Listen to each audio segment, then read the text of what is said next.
കാസർഗോഡ് നിന്ന് അരുൺ പാറക്കൽ കൂടി ചേരുന്നുണ്ട്. അരുൺ, 2 ജില്ലകളിൽ ഓറഞ്ച് അലർട്ട് ഉണ്ട്. അതിലൊന്ന് കാസർഗോഡാണ്.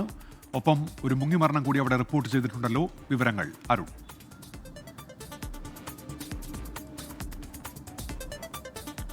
ഉന്മേഷ്, 2 ജില്ലകളിൽ കണ്ണൂർ, കാസർഗോഡ് ജില്ലകളിലാണ് ഇന്നിപ്പോൾ ഓറഞ്ച് അലേർട്ട് പ്രഖ്യാപിച്ചിരിക്കുന്നത്.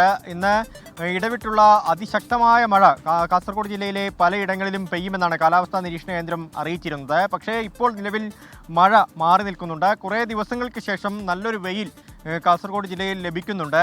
കാസർഗോഡ് ഇന്നിപ്പോൾ 2 അപകടങ്ങളാണ് ഉണ്ടായത്. ഒന്ന്, തളങ്കര മാലിക് ദിനാർ പള്ളിയിൽ തീർത്ഥാടനത്തിനെത്തിയ ബംഗളൂരു സ്വദേശികളിൽ ഒരാൾ മുങ്ങി മരിച്ചു എന്ന അതാണ് ഒരു ദുഃഖകരമായ വിവരം. 11 മണിയോടുകൂടിയാണ് ഈ അപകടമുണ്ടായത്.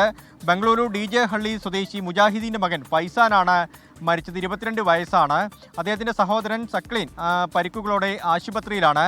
മറ്റൊന്ന്, കിനാനൂർ കരിന്തളം പഞ്ചായത്തിലെ കിളിയലം നരിക്കുന്നിൽ ഒരു അജ്ഞാത മൃതദേഹം കണ്ടെത്തിയിട്ടുണ്ട്.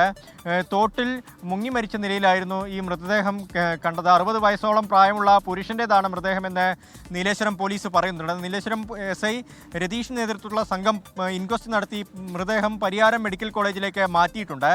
ജില്ലയിലുടനീളം 6 ദുരിതാശ്വാസ ക്യാമ്പുകളാണ് നിലവിൽ പ്രവർത്തിക്കുന്നത്. ഈ കൊളങ്ങാട് മലയിൽ വിള്ളൽ ഇന്നലെ കണ്ടെത്തിയിരുന്നു.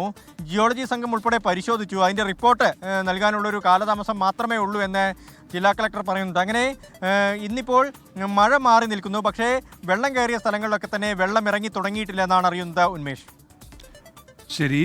അരുൺ പാറക്കലാണ് ഇപ്പോൾ കാസർഗോഡ് നിന്ന് വിവരങ്ങൾ നൽകിയത്.